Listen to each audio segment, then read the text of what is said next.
স্বাগতম ক্রিক ফ্রেঞ্জিতে। আমি তাসফিক পলক আপনাদের স্বাগত জানাচ্ছি। আমাদের সঙ্গে রয়েছেন সেকান্দার আলী এবং তিনি সবসময়ই কোনো বিভিন্ন ইস্যুতে আমাদের সঙ্গে কথা বলে থাকেন। আমরা আজকে তার সঙ্গে আসলে প্রথমে কথা বলবো, যেহেতু আগামীকাল থেকে শুরু হচ্ছে অদম্য টি-20 কাপ। বাংলাদেশ বিশ্বকাপে যাচ্ছে না, সেই বিশ্বকাপে না যাওয়ার রেশ ধরেই এই টুর্নামেন্টটা অনুষ্ঠিত হতে যাচ্ছে এবং সেটা নিয়ে আসলে আমরা এখন কথা বলবো এবং তারপরে আরও বিভিন্ন ইস্যু নিয়ে তার সঙ্গে কথা বলবো। সেকান্দার ভাই, আপনাকে স্বাগতম। শুরুতেই জানতে চাই, আগামীকাল টুর্নামেন্টটা শুরু হচ্ছে, টুর্নামেন্টটার আসলে উদ্দেশ্যটা কি এবং এখন পর্যন্ত কি মনে হচ্ছে যে টুর্নামেন্টটা দর্শকদের আসলে চাহিদা পূরণ করতে পারবে কিনা?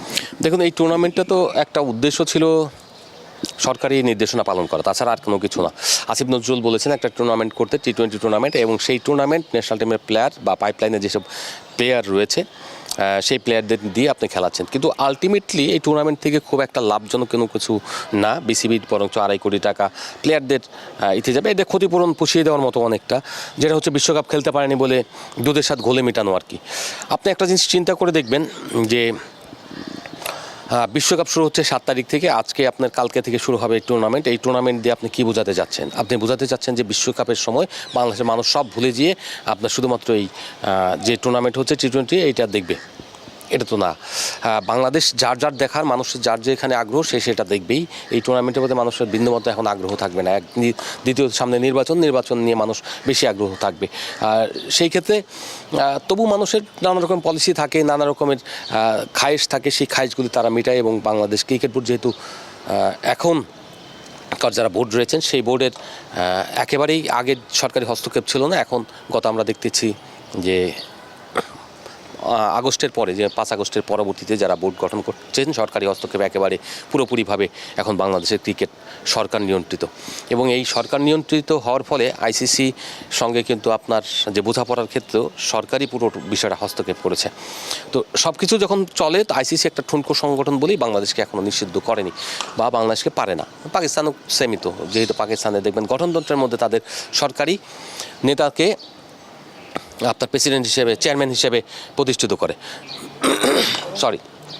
তো এই জায়গা থেকে দেখবেন যে এইভাবেই চলবে বাংলাদেশি ক্রিকেটের যেটা আছে, যতদিন পর্যন্ত না নির্বাচিত একটা সরকার আমরা পাচ্ছি, একটা স্মুথ পলিসি পাচ্ছি এবং সরকার সমর্থিত কোনো, মানে সরকার সমর্থন কি, সরকারের কোনো এমপি বা কোনো ওইরকম শক্তিশালী কেউ প্রেসিডেন্ট হিসেবে আসছে, ততদিন পর্যন্ত আসলে কোনো কিছু করা হবে না।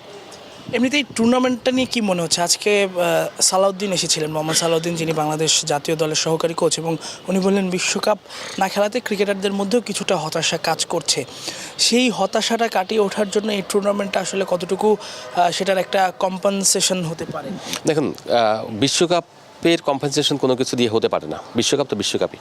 আপনি খেলাটা খেলেনই হলো বিশ্বকাপে পার্টিসিপেট করবেন এবং সেখানে আপনি আপনার রেজাল্টটাকে, বাংলাদেশের যদি চ্যাম্পিয়ন হয় যেন বিশ্বের কাছে দরবারে সেভাবে পৌঁছে যায়। চ্যাম্পিয়ন না হলেও তার যে পারফরমেন্স, সেই পারফরমেন্সটা বেটার করার কেন চেষ্টা করা হয় যাতে বিশ্ব দেখে বাংলাদেশ এই খেলাটায়, বাংলাদেশ নামক একটা দেশ রয়েছে এবং এই খেলাটায় তারা ভালো খেলে এবং ভালো খেলার কারণে তাদের আগ্রহ তৈরি হয় বাংলাদেশের প্রতি। এইভাবেই আসলে অ্যাম্বাসেডর হিসেবে কাজ করে প্লেয়াররা, একটা দল, খেলাধুলা, এটা বিশ্বের কাছে নিজেদের পরিচিতি তুলে ধরার জন্য। কিন্তু আপনি এখানে একটা টি-20 টুর্নামেন্ট খেলবেন মিরপুর শেরেবাংলা স্টেডিয়ামে, সেটা হলো 3 দল, তাও কারা। এই একটা বিপিএলের মতো একটা টুর্নামেন্ট শেষ হওয়ার পরে আপনি এরকম একটা টুর্নামেন্ট করার কোনো মানে আমি খুঁজে পাই না। তাও 3 দিনের একটা টুর্নামেন্ট, পুরোটা একটা হাস্যকর একটা জায়গায় পরিণত হয়েছে। তো কিছু করার নেই, পড়েছে মোগলের হাতে খানা খেতে হবে, সাথে সরকারি নির্দেশনা রয়েছে, সেই সরকারি নির্দেশনা বাস্তবায়ন করতে তিনারা আবার বাধ্য, কারণ তারা হচ্ছেন সরকারি অনুগত, ওইভাবেই তারা এসছেন। তো সেই ক্ষেত্রে আমার দৃঢ় বিশ্বাস, যখন রাজনৈতিক সরকার আসলে পরে তখন এই যে এখন যে আমরা একনায়কের মতো একটা আচরণ দেখছি, সেই একনায়কের মতো অ্যাটিটিউডটা হয়তো কমে আসবে। তখন একটা ভালো প্রক্রিয়ার মধ্য দিয়ে যারা আসবেন সভাপতি বা থাকবেন, এই সভাপতি থাকবেন কি থাকবেন না আমি জানি না, বা অন্য ভাইস প্রেসিডেন্ট তারা থাকবেন কি থাকবেন জানি না। যদি থাকেনও, তারপর সরকারের এখানে পুরোপুরি যে একটা ডমিনেশন থাকবে, যে সিদ্ধান্ত নেওয়ার ক্ষেত্রে সরকার হয়তো একটা পজিটিভ ওয়ে ভাববে এবং আইসিসির এবং বাংলাদেশের ক্রিকেটের যাতে ক্ষতিগ্রস্ত না হয় সেভাবে চিন্তা করবে। তো এই টুর্নামেন্ট যেটা বললেন আপনি, কম্পেনসেশন কোনো কিছু দিয়ে হবে না। যে টাকা দেবেন সেই টাকা এমন না যে অনেক কিছু।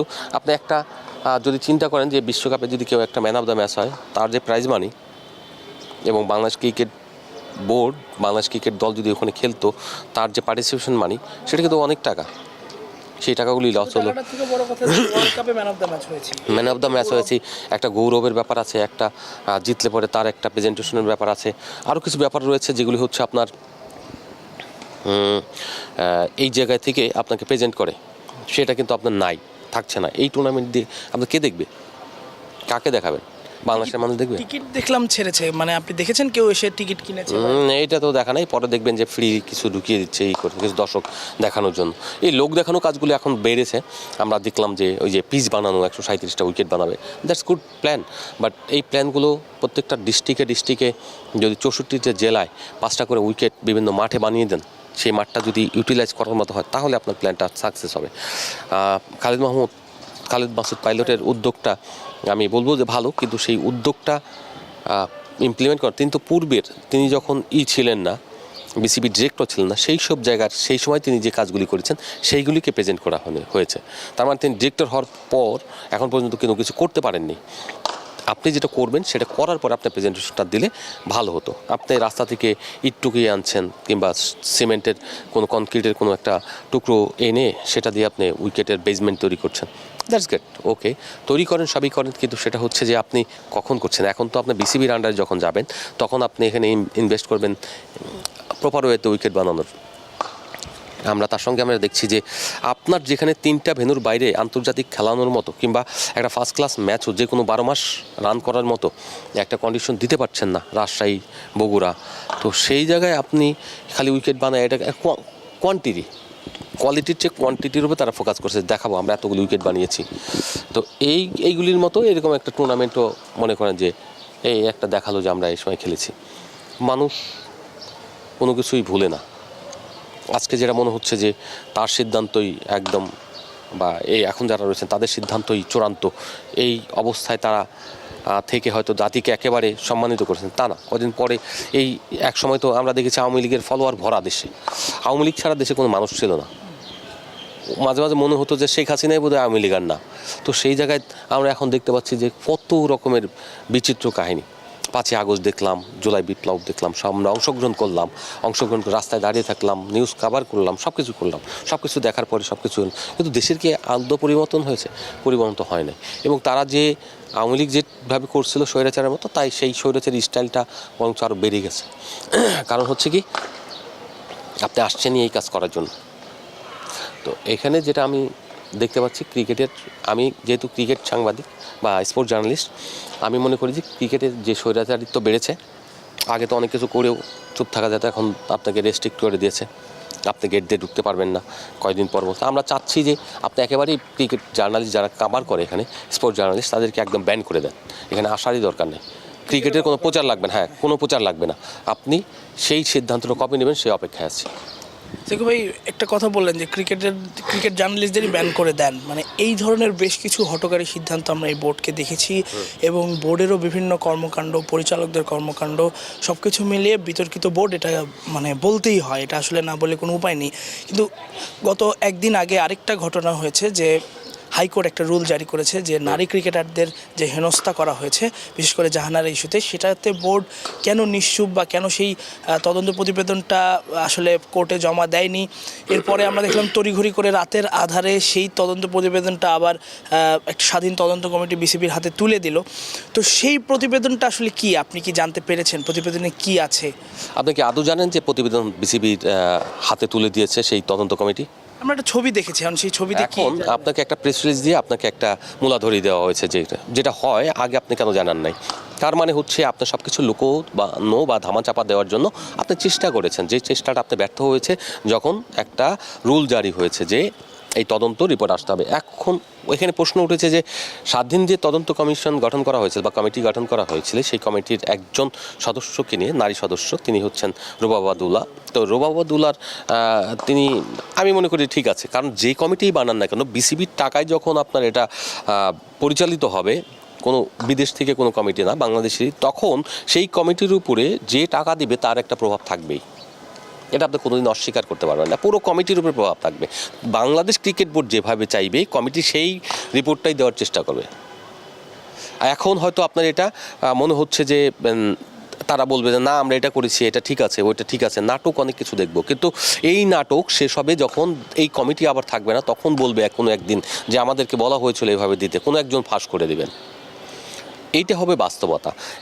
আমি সবচেয়ে বড় প্রশ্ন তুলব এখন বাংলাদেশ ক্রিকেট বোর্ডের দিকে, তদন্ত রিপোর্ট পাওয়ার পরও আজ পর্যন্ত কেন, এখন পর্যন্ত কেন আপনারা ডিক্লারেশন দিচ্ছেন না, কেন শাস্তি কার্যকর করছেন না, কেন বলছেন না যে এই বেরিয়ে আসছে না, যাদের বিরুদ্ধে অভিযোগ আনা হয়েছে তারা দোষী না, কিংবা দোষী হলে শাস্তি কেন দিচ্ছেন না, কী শাস্তি নিচ্ছেন? তার মানে আপনার কি ধামাচাপা দেওয়ার চেষ্টা করছেন?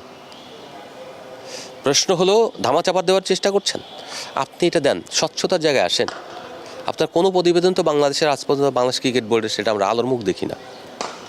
আপনি একজন ডিরেক্টর হলো ফিক্সিংয়ে আগ্রহ প্রকাশ করলো, জলজন্ত উদাহরণ আছে, সোহিলি নামের একটা মেয়ে আইসিসির ওয়ানডে যে ওয়ার্ল্ড কাপ হচ্ছিল, বা আইসিসি একটা নারী ওয়ার্ল্ড কাপ হচ্ছিল, সেই সময় আপনার একটা মেয়ে সোহিলি, সে হলো প্রস্তাব দিয়েছে আর একটা লতা মণ্ডলকে, সেই প্রস্তাবের কারণে তার শাস্তি হলো, আইসিসি শাস্তি দিল, নিষেধাজ্ঞা দিল। নাদির শাহ যে স্টিং অপারেশনে অংশ নিয়েছিল ইন্ডিয়ান একটা সাংবাদিকের, সেই স্টিং অপারেশনের কারণে 10 বছর নিষেধাজ্ঞা দেওয়া হয়েছিল। আপনার শামীমের নিষেধাজ্ঞা কেন আপনি দিচ্ছেন না? প্রথম কাজ হলো আপনার নিষেধাজ্ঞা দেওয়া। আপনি বিসিবি সভাপতি নির্দেশ দিয়েছেন, আমি যতটুকু জানি যারা রয়েছেন অ্যান্টি কারাপশন ইউনিট, এটা তো 10 বছরের কাজ না, আপনার রেকর্ডেড রয়েছে, আপনার অডিও রয়েছে, ফরেন্সিক রিপোর্ট করলেই তো হয়ে যায়। যখন ফরেন্সিক আপনি এক্সপ্রেস করেছেন বিং এ বিসিবি ডিরেক্টর, আপনি নিষিদ্ধ, সেই মুহূর্ত থেকে বাংলাদেশ ক্রিকেট আপনার পাশে বসে, প্রেসিডেন্টের পাশে বসে কেক কাটে, জন্মদিনের কেক কাটে এই লোক, হাউ ডেয়ার! তার মানে আপনি ফিক্সারদের পালছেন, আপনি লালন পালন করছেন, তাকে বাঁচানোর চেষ্টা করছেন। মানে আগ্রহ প্রকাশ করারই তো একটা অপরাধ আইসিসির ল অনুযায়ী, এই গেম অনুযায়ী। তাহলে আপনি কেন করবেন? সেটা তো বাইরের কোনো লোক না, সে তো বাংলাদেশ ক্রিকেটের সঙ্গে যুক্ত। এরকমটা কেন হচ্ছে? বোর্ড, আমরা এর আগেও দেখেছি এম নাজমুলকে তার যে দায়িত্ব সেখান থেকে সরিয়ে দিয়ে তাকে আবার আনা হয়েছে, একই ঘটনা তার ক্ষেত্রেও দেখলাম। মানে এই ধরনের লুকোচুরি, এই ধরনের মানে পরিস্থিতি আসলে সামাল দেওয়ার চেষ্টা করা বিসিবির পক্ষ থেকে কেন? যদি স্বাধীন তদন্ত কমিটি দিয়েই আসলে তদন্ত হয়, তাহলে তো সেই রিপোর্ট প্রকাশ করতেও মানে কোনো বাধা থাকার কথা না। আপনার কাছে কি মনে হয়?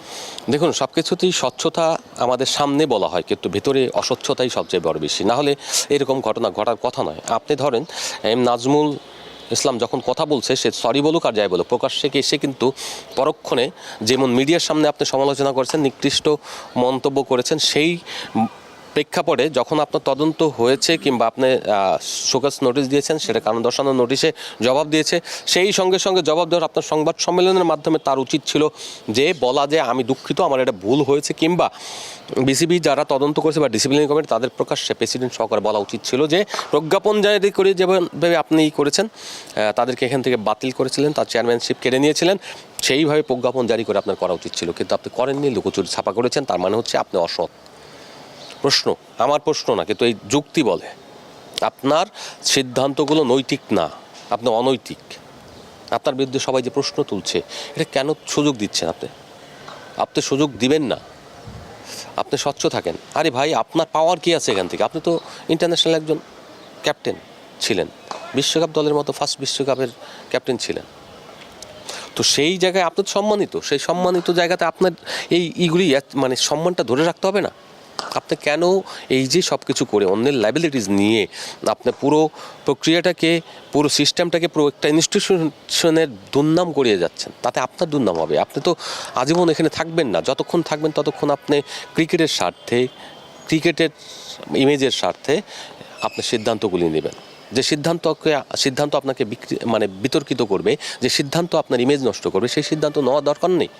আপনার পেছনে কে আছে না আছে সেটা ব্যাপার না, কারণ বিসিবি প্রেসিডেন্টের ক্ষমতা এখানে আমরা যেটুকু দেখছি আমেরিকান প্রেসিডেন্টের সমান। মানে বাংলাদেশ ক্রিকেট বোর্ডের যে কোনো সিদ্ধান্ত বিসিবি সভাপতি নিতে পারেন, আমেরিকান প্রেসিডেন্ট যেমন আপনার যে কোনো সিদ্ধান্ত নিতে পারেন, ওই যে মাদুরে তুলে নিয়ে আসতে পারেন। তার মানে হচ্ছে যে আপনি যখন এইরকম সিদ্ধান্ত নিতে পারেন, কোন ভদ্রলোক কী বললো কিচ্ছু আসে যায় না। তো আপনি রোল দিয়ে বসে থাকেন, আপনার অসহযোগিতা করবে, কী অসহযোগিতা করবে? মিডিয়ার সামনে এসে বলে দেন আপনি ফাঁস করেন, কিন্তু আপনি করবেন না। কারণ এরা যত অপকর্ম হয়েছে নির্বাচন থেকে শুরু করে সব কিছু তাহলে সঙ্গী 3-4টা গ্রুপ একটা দলের ভেতরে, এরকম হলে তো একটা বোর্ড বা একটা প্রতিষ্ঠান সুন্দরভাবে চলবে না। আমরা রেসপেক্ট করি আমরা চাই এখানে যারা ক্রিকেটার রয়েছেন, সাবেক ক্রিকেটার, তারা যেহেতু এই গেমটা খেলেছেন, তাদের মায়াটা যেন আর বেশি থাকে, তারা যেন এই প্রতিষ্ঠানটাকে সুন্দরভাবে নিয়ে যান। বাইরে অনেক কিছুই হবে, সেই জিনিসগুলোকে প্রোটেকশন করা, সেই জন্য জিনিসগুলোকে সামাল দিয়ে আপনাকে সঠিক জিনিসটা প্রকাশ করতে হবে, সেইটাই আপনার দায়িত্ব। এই জন্যই আপনি এখানে, আপনি যদি এই কাজগুলি করে দেখাতে পারেন তাহলে আপনি সম্মানিত হয়ে থাকবেন। আপনি যখন ফেল করবেন তখন আপনার সমালোচনা হবে, তখন আপনাকে নিয়ে অনেক কথা হবে, প্রশ্ন উঠবে। আমি চাই অনতি বিলম্বে আপনি এই যে তদন্তটা করা হয়েছিল, তদন্ত রিপোর্টের জিস্ট আছে, সেই জিস্টটা প্রকাশ করেন, শাস্তির যদি থাকে সেই শাস্তিটা কার্যকর করেন দয়া করে। হাইকোর্ট যেহেতু রুল দিয়েছে, তার মানে তো সেটাকে অবজ্ঞা করার কোনো সুযোগ নেই। সেই রিপোর্টটা তো হাইকোর্টকে দিতেই হবে, সেটা কি দেওয়ার অগ্রগতি কতটুকু? আপনি হয়তো হাইকোর্টকে দিবে, কিন্তু এখন তারা রিট মানে অনুরোধ করবে হয় যে এটা গোপন রাখার জন্য বা এই করার জন্য, বেটার এরকম করতে পারে, কারণ আইনের যা আইনি নানা রকমের প্যাচ থাকবে, সেই প্যাচের মাধ্যমে করবে। কিন্তু জনতার আদালতে আপনারা দোষী যতক্ষণ পর্যন্ত জনতার সামনে প্রকাশ করবেন। কারণ একটা মেয়ে যখন পুরো সারা বিশ্বের সামনে তুলে ধরেছে নিজের মানে হেনস্থার কথা, তখন আপনি সে হেনস্থা হইলে বলবেন হেনস্থা হয়েছে, আর যদি হেনস্থা না হয়ে থাকে সেটাও বলবেন যে হেনস্থা হয়নি, সেটা পুরো বিশ্বের কাছে আপনি জানাতে হবে। সিকু ভাই, আসলে অনেক কিছুই বললেন এই বোর্ডকে নিয়ে। আমি একদম শেষ প্রশ্ন জানতে চাই, মানে এই বোর্ডের আসলে ভবিষ্যৎ কি? আগামী নির্বাচন 12 তারিখে, নির্বাচনের পরে আসলে ভবিষ্যৎটা কি? নিশ্চয়ই মানে অনেকেই, এটা আমার মতো অনেকেই জানতে চায়। দেখুন, আমিও এরকম ভবিষ্যৎ দেখতে পাচ্ছি যে একটা রাজনৈতিক দলের কিছু কর্মী এসে, একটা বিশ্ববিদ্যালয়ের কিছু নেতা এসে তারা এখানে মহড়া দিয়ে যায়, তাদেরকে মানে তাদের শেল্টার, যারা যেই বোর্ডের কর্মকর্তারা এরকম একটা রাজনৈতিক দলকে ব্যবহার করার চেষ্টা করছে এই মুহূর্তে, তার মানে হচ্ছে তারা ভাবছে নির্বাচনে তারা জয়ী হয়ে আসলে তারা পুরো যেভাবে দেশকে মানে অস্থির করবে, যেভাবে দেশকে পিছিয়ে দেওয়ার চেষ্টা করবে, সেইভাবে তারাও সাদাই করবে। না হলে কেন আপনার রাজনৈতিক দলের নেতারা আপনার এখানে এসে আপনার মহড়া দিয়ে যাবেন? এটা তো উচিত না।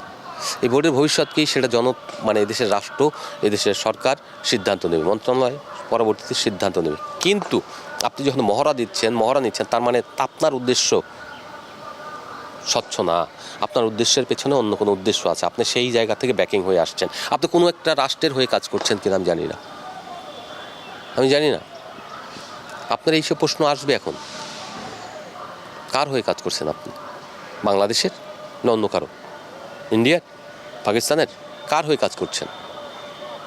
আরেকটা ব্যাপার জানতে ইচ্ছে করছে, টুর্নামেন্ট একটা যেহেতু হচ্ছে, সেই টুর্নামেন্টটা খুব সম্ভবত 4 দিনে, ফাইনাল সহ 4 দিন, কিন্তু মানে সেটাও তো নির্বাচনের আগে শেষ হয়ে যাবে। আমি যদি সেই হিসাব করি 9 তারিখে ফাইনাল, এরপরে তো দীর্ঘ একটা গ্যাপ পাকিস্তান সিরিজের আগে। এই গ্যাপটাই ক্রিকেটাররা কি না, এই সময়টা একটা টুর্নামেন্ট আছে যেটা হচ্ছে ওয়ানডে প্রস্তুতির জন্য আপনার বিসিএল যেটা হবে ওয়ানডে টুর্নামেন্ট। আগে এটা অনূর্ধ্ব 23 হওয়ার কথা ছিল, সেই টুর্নামেন্টটা এখন হবে সব মানে বয়সের কোনো বার থাকবে না, ন্যাশনাল টিমের প্লেয়ারদেরকে নিয়ে 3টা দল হবে। এখন যেমন 3টা দল হলো, আর এইচপি দলটা খেলবে, এই 4টা দল নিয়ে হবে আপনার বিসিএল। এই 4 দলের বিসিএল যেটা নর্মালি হওয়ার কথা না, হওয়ার কথা সব থেকে বাছাই কিন্তু সেরা প্লেয়ারদের নিয়ে খেলা।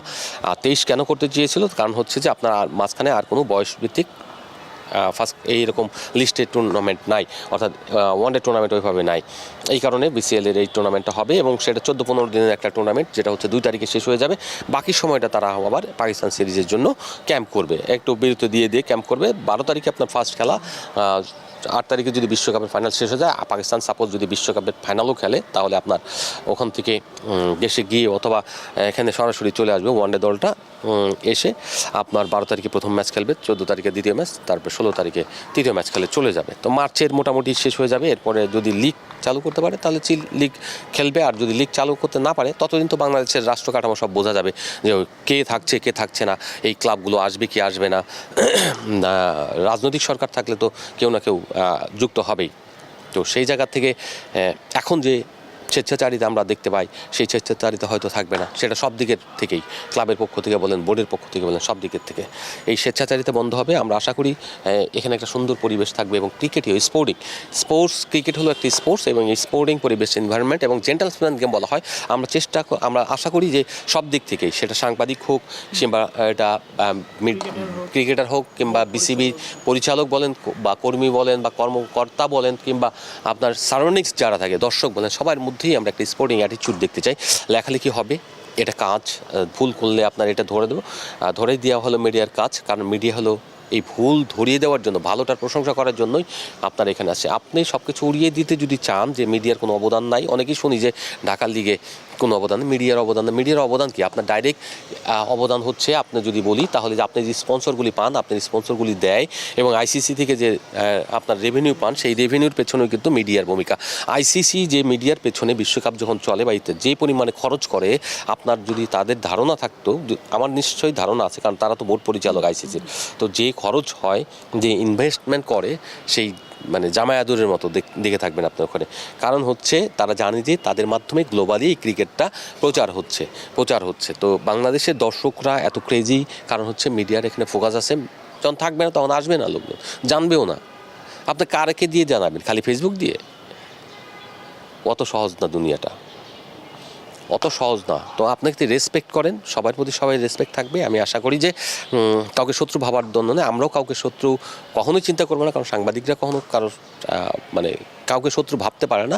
আপনারা হয়তো সাংবাদিকদের শত্রু ভাবাপন্ন ভেবে নানা রকমের মন্তব্য, নানা রকমের অ্যাটিটিউড শো করেন, সেটা আমরা আশা করি সেই জায়গা থেকে আমরা একটা সুন্দর পরিবেশ। কারণ আপনিও খেলোয়াড়, আপনারাও খেলোয়াড় ছিলেন, কিংবা খেলোয়াড় তৈরিতে সহযোগিতা করেছেন, কিংবা লিগ চালাতে সহযোগিতা করেন, কারণ আপনার এখানে অবদান রয়েছে। তেমনি মিডিয়া বলেন, সমর্থক বলেন, সবারই অবদান রয়েছে এখানে। সমর্থক না থাকলে যেমন আপনার ক্রিকেট চলবে না, সাংবাদিক না থাকলেও এটা প্রচার পাবেন না, আপনি এটা জানবেন না। শুধুমাত্র আপনি খেলে নিজে খেলবেন, এটা হয় না। ধন্যবাদ সিকান্দার ভাই, এতক্ষণ আমাদের সঙ্গে থাকার জন্য আপনাদেরও ধন্যবাদ। আবারও নিশ্চয়ই নতুন কোনো বিষয় নিয়ে আমরা আলোচনায় ফিরবো।